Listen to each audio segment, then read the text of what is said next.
Hey guys, what's going on? It's Nathan from tattooing101.com, and today we're going to be going over how to do line work. Now I know when you downloaded the line work secrets book, there would have been a bunch of techniques and best practices for line work, but reading something in a book and then seeing it done in person is a completely different thing. So today I'm just going to demonstrate all of the things that were shown in that line work secrets book, and you can see how it's applied to an actual tattoo. So before we start lining this, there's a few things, right, that make up this whole process. It's a bit challenging at first because you've got to do quite a few different things at once, but once you get the hang of it and you do it enough times and you practice the correct technique, it becomes second nature and it gets a lot easier, I promise. So the first thing that you've got to do when you are lining is you need stability, right? Because if you kind of tattooing like this, you're gonna get heaps of shakes in your lines and they're gonna come out terribly. So what you wanna do is you wanna establish what's called 3 points of contact. So especially if you're doing a small tattoo, you can break this rule a little bit once you're doing sort of bigger pieces, but in the beginning, you want 3 points of contact. So what that means is, I'll have my elbow locked against my ribs if I'm tattooing vertically, like on someone's back, or if I'm tattooing the person lying flat down on a massage table, I will anchor my elbow against the massage table, right? And that's going to eliminate my arm from shaking a bunch. And I'll also plant my wrist against the table or the client's skin. And also I will connect the pinky finger of my tattooing hand to the thumb of my stretching hand. So that way, when I tattoo, you can see that I've got a ton of stability. My hand's not going to shake or move anywhere, right? So that's the first thing. Second thing is, the further back you hold your machine, the more magnified any shakes or wobbles are going to be, right? So imagine if you tried to do a line like holding the machine like this, which is ridiculous, of course, but anytime that you shake, it would travel all the way down the machine and it would massively magnify towards the tip of the cartridge, right? So what you want to do is, if you have one finger resting on the cartridge, then it holds the machine a lot steady, and then it's kind of, instead of having, shakes up here, you've got contact with the very bottom of the machine. It doesn't give it enough leverage to shake a whole bunch. So you're gonna be a lot more stable if you have one of your fingers resting underneath the cartridge. The third thing is when you're stretching, right? So whenever you're tattooing a piece, you wanna stretch. Obviously it's fake skin, so you can tattoo kind of without stretching the skin, but when you get to actual people, you want to stretch in the direction of the line that it's kind of going. You want to stretch long ways. You never want to stretch wide. You always want to stretch along the line. The reason for that is that we're stretching this way, it'll tighten up the skin and you'll get a nice clean line along it. And then when you release the skin, it'll still be nice and crisp. But when you stretch wide, what's going to happen is it'll still tighten the skin. You'll be able to tattoo it, but the line will kind of be like all squiggly when you kind of go across it. So you always want to stretch in the direction of the line. And also what you can do when you're tattooing really stretchy areas, like, a stomach or someone that's maybe a bit on the heavier side, having a 3-point stretch is what you're going to have to do. So that would mean stretching along the line, and then also with your tattooing hand, putting your palm on the skin and then pulling back and then tattooing. So then that way it's stretched in 3 different directions. It'll give you a nice even stretch. The next thing is making sure that you float the needle instead of riding the tube. Now, riding the tube, a lot of people do it in the beginning when they're kind of a bit, they're not super experienced with depth control, because you can't, when you tattoo a tube of skin, you can't go too deep, right? It'll block you before you can, really do a bunch of damage. But the problem with that is, when you go tube to skin, it dumps a bunch of ink all over the stencil and you can't see where you're going, which means you're not going to be able to follow the stencil properly. It's going to get a bunch of ink on your stencil, and when you wipe it off, it's going to take some of the stencil with it. So not only does it reduce your accuracy, but it eliminates your stencil. What you want to do instead is float the needle, which means hang the needle out further, so that way when you tattoo it, and I'll demonstrate this in a sec when I'm doing the tattoo. I'm just kind of running over all the theory parts right now. Yeah, but by having the needle out as far as it can kind of go, but still fully retract into the tip of the cartridge when the rotation goes down, is an absolute must. So floating the needle will give you, you won't get that dumping of ink. You'll get a nice fine little dot where your needle actually is on the stencil. But you will have to control your depth manually, which I'll show you how to do in a sec. But yeah, and also you always want to make sure that the needle fully retracts into the cartridge, which means you need to have a long enough stroke in order to hang your needles out. So all the stroke is, when you see the machine move up and down, the longer the stroke, the further this machine will move up and down. This is completely separate to the depth. I can change the depth by just unscrewing this part here and moving the grip up and down.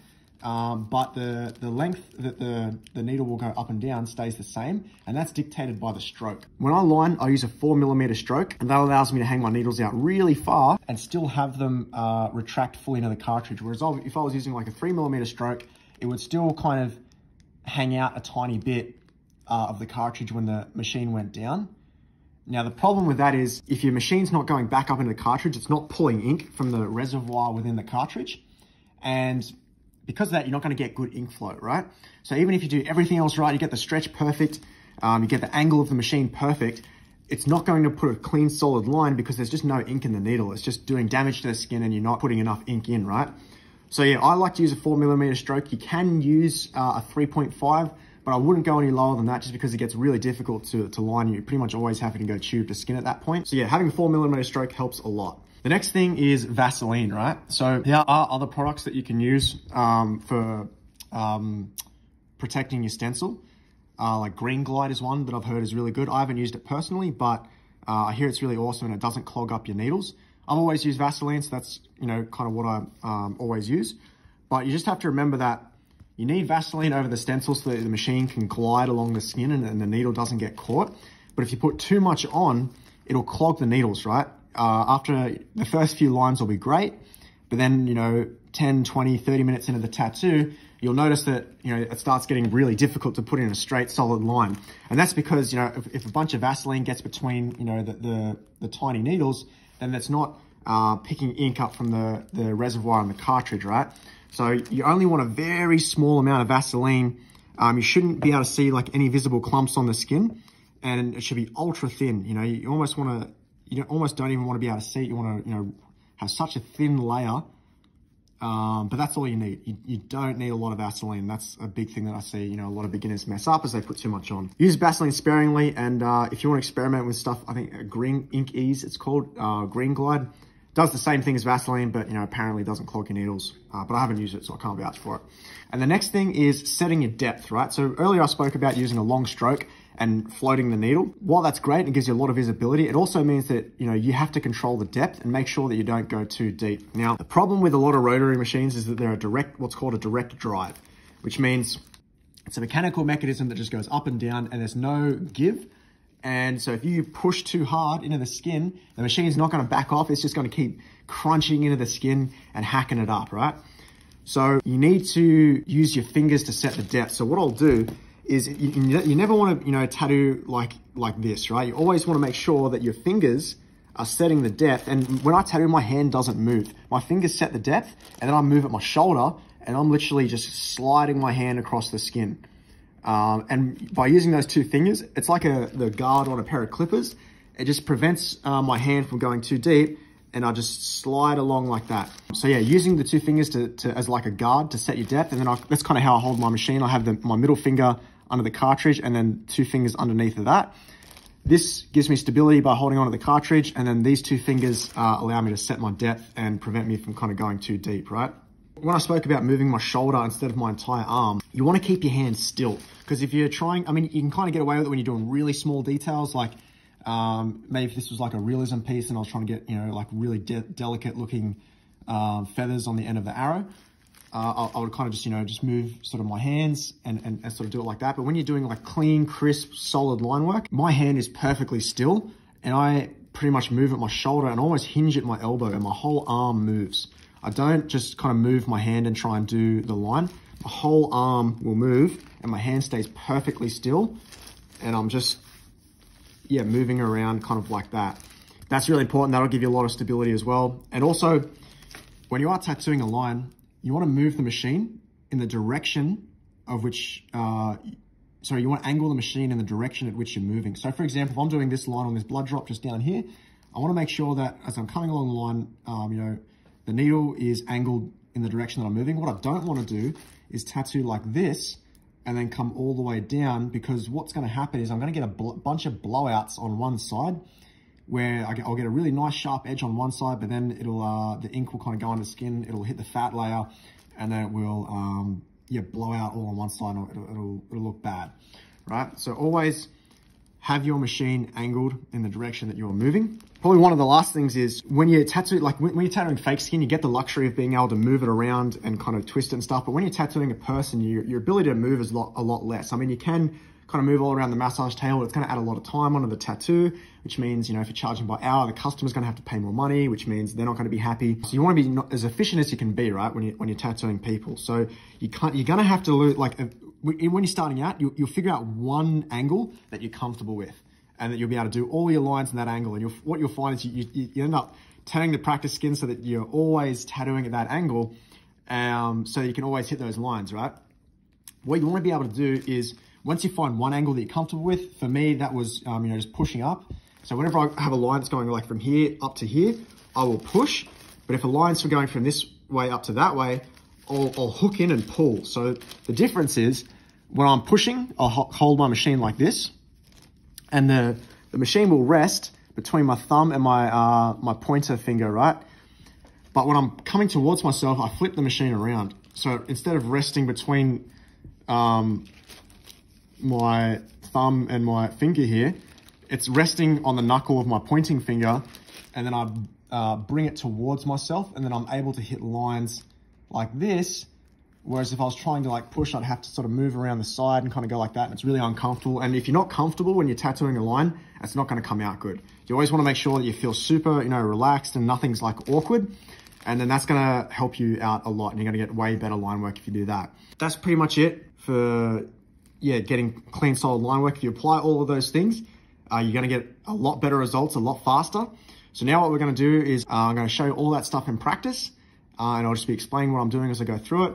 And then, yeah, we'll go from there. Cool, so we're just about to start this tattoo. Now, I've got my machine on 10.6 volts, but I'm using an Injector Flight Nano Light. So your machine will have a different motor to mine. So that doesn't always mean that you'll be able to use the same settings. I'm using a 10 gauge, 14 round liner long taper from Quadra Needles, and I'm using dynamic black for the ink. And also as well, something to note, this is what I didn't mention just before, but the cool thing about injectors, right, is they got this, see this little squiggly thing here? I can bend it, right? That's called a tension bar, which pretty much gives me all the benefits of a coil machine. If I go too deep, instead of pushing into the skin, it'll push out to the side, and it has a bit of give, which means I get all the benefits of a coil, right? So yeah, if I don't control my depth, or if I accidentally go too deep, it'll back off a bit and I got a small margin of error, but I don't have, you know, the noise, I don't have, you know, the burning the coils on my hand, you know, I don't have to constantly tune it. So that's why I love using these machines. And yeah, they're awesome. I've been using them for ages. So if you're not sure what machine to get, definitely recommend taking a look at them. Not only that, they've got an adjustable stroke. So having the adjustable stroke as well as the tension bar makes it super versatile. Check them out if you're tossing up between what machine you want to grab.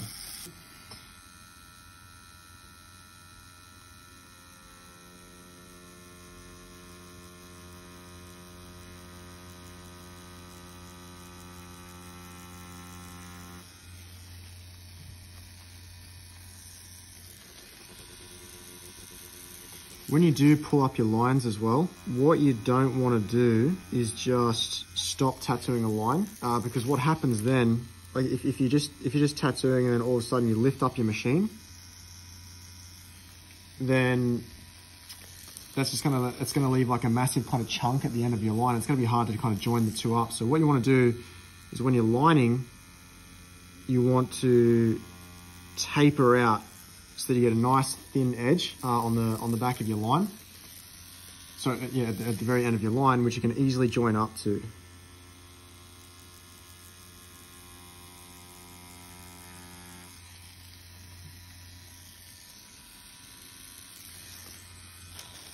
And ideally what you want to do is when you do a line and you pull up, you only want to pull the line up where it intersects with another line, like right there. Because that way, when you go back into it, it's a lot easier to make it look like it was done in a single pass, as opposed to looking like two separate lines, which kind of makes it look not super clean.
always dab your lines as well. You never want to wipe away line work when you're doing a stencil, because what that will do is it'll rub the stencil off and you won't know where you're going. So you always dab, and if you've got Vaseline over your stencil, what it does is it stops the skin, both real and fake, from absorbing the ink. So the ink will just sit on top of it. So that's another reason we use Vaseline, is it just makes it super easy to wipe the excess ink off, in addition to making it easier for your hand to kind of glide along the tattoo.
When it comes to the angle of, how should you kind of line, and what angle should the machine kind of hit the skin. So typically the larger the needle grouping, the more closer to vertical that you're going to need to be, so that all of the barbs on the needle hit the skin. Because if I'm using a 14 round liner, so there's 14 sharps in this needle, if I have a very sharp angle, only some of those needles are going to go into the skin, and I'm going to get either a transparent line or it's just not going to go in super solid. So larger needle groupings, you have to almost be vertical. Not quite, I have it probably like an 80, 85 degree angle. And then when you have smaller liners, I tend to just have it resting, the machine resting kind of between my pointer finger and my thumb. And then that angle works just fine for me. So that's kind of like the angle that I have it. You can sort of, so it's almost like a 45 to 50 degree angle for like thinner liners. You can get away with it. The thinner the liner, the more of an angle you can kind of have it and still have all the sharps hit the skin. You just want to be careful though, because the more of an angle that you have it, the further out in the direction underneath the skin that needle is going to go. So for example, right, if this is your skin and this is the needle, and you have it at a very sharp angle, when the needle kind of goes in, this is the tip of the needle down here, whereas the needle hit the skin up here. So under the skin is where the needle hits the skin is not the only place where the ink is going to end up. It goes underneath the skin and it puts ink here too. So that's why when you do your lines, if I were to do this long line here with the machine facing that way, then I'm going to get a bunch of blowouts on this side. So I always want to make sure that the machine is angled in the direction that you're moving to tattoo the line. But yeah, just remember that larger needle groupings, you need to almost hold the machine vertical so that all the sharps on the needle hit the skin. Otherwise your line will come out thinner or transparent, or won't go in fully solid, which is not what you want.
Another question I get a lot of the time is, how deep do you put the needle in the skin?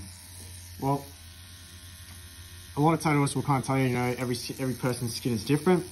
And while that is true, one thing that's the same with every single person when you tattoo them, right, is when you hit the middle, because there's 3 layers of the skin. There's the top layer, the middle layer, and the bottom layer. The bottom layer is like the fatty layer. If you hit that layer, the ink blows out and then your line gets super thick. If you hit the top layer, or if, there's a lot of those realism guys, they'll just very lightly brush in, like part of a portrait or something like that. And then once that heals, that actually scabs away. So a lot of that tattoo, if you go too light, the tattoo fades. But when you hit that middle layer of the skin, that's kind of where the ink stays in the sweet spot, right? When you hit that middle layer, and when you go deep enough, you'll feel a vibration in the hand that you're stretching with. It's difficult to explain, but you'll know it when you feel it. When you feel that vibration in your stretching hand, that's when you've hit the right depth, and you'll always kind of get that. But it's literally, it's between kind of 1 and 2 mils deep for most people, right? Now, on certain parts of the body, the skin's a lot thicker. So for example, tattooing the side of the neck is going to be very different than tattooing a kneecap, because the kneecap, it gets bumped a lot. The skin's going to be a lot thicker, a lot harder, whereas the neck's going to be a lot more delicate. So that's something to keep in mind as well. Also, the older people get, the thinner their skin is. So typically for someone that's very old, like 60 plus, you want to go a bit shallower.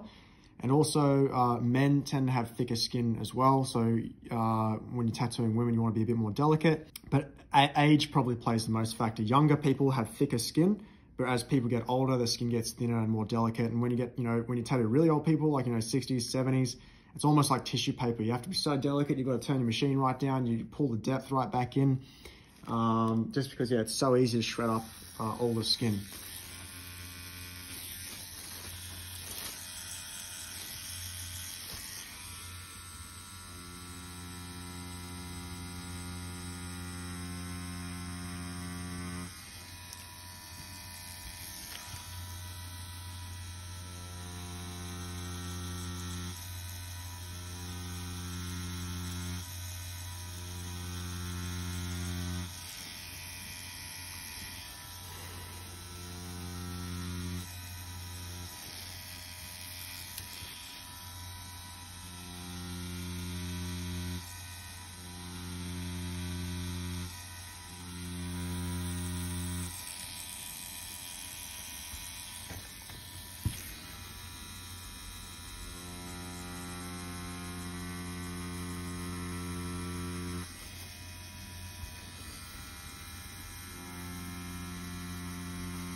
One thing you always want to make sure as well is, it's a little bit hard to see, but I've got a rubber band around my machine. You always want to have a rubber band, even if it's a rotary machine, a cartridge machine where it has like a bar that pushes the cartridge. Having a rubber band on it will keep the bar like nice and steady, and it kind of won't move around a lot like inside of the grip when it's like going back and forth. And what that will do is kind of help the machine to like not spit. Sometimes when you'll put a machine down towards a tattoo, it'll spit, and then we get all these little splatters of ink, and it will kind of cover your stencil and you won't be able to see what you're doing. You can fix that by adding a rubber band just around the bar of the cartridge machine, or the needle bar if you're using like a rotary machine with like traditional needles.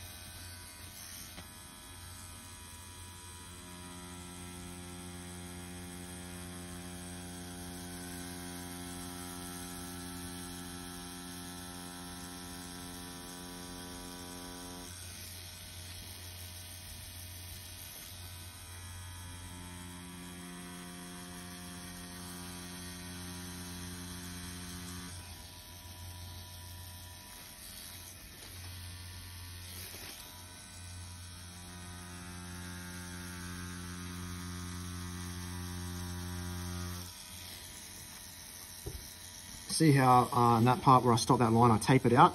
Now I'm going to start a little bit further back on that line so that it looks like a nice, even, consistent line that was done in a single pass. And then I'll pick my line up where these next two lines intersect. So again, it's easier to join them all up.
So when you are trying to clean up the tattoo, it really helps to use Vaseline. It'll rip up the ink off of the skin, right?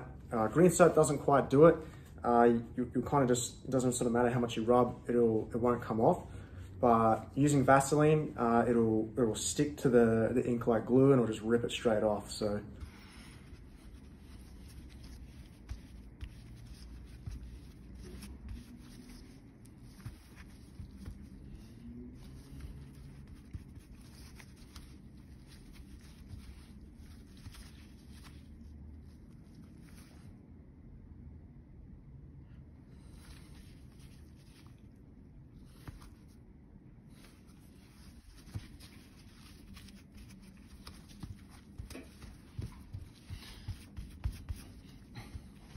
Sweet, so that's the outline done. Come up pretty nice.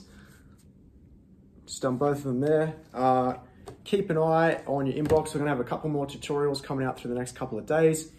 Stuff on shading and color work as well. And yeah, thanks for watching. I'll see you in the next video. So I hope that helps, guys. If you got any value out of this video at all, I'd really appreciate it if you could like and subscribe. And by the way, if you are looking to become a professional tattoo artist, then you should definitely check out our Artist Accelerator program. Inside, we've broken down the entire process of learning how to tattoo down into 9 simple steps that literally anyone can follow. We've taught over 2,500 artists to tattoo since we started back in 2016. So if you want to learn from someone that's been there and done it and follow a proven process, highly recommend checking out the Artist Accelerator program. I'll leave a link down below, and I'll see you there. Thanks, guys. Talk soon.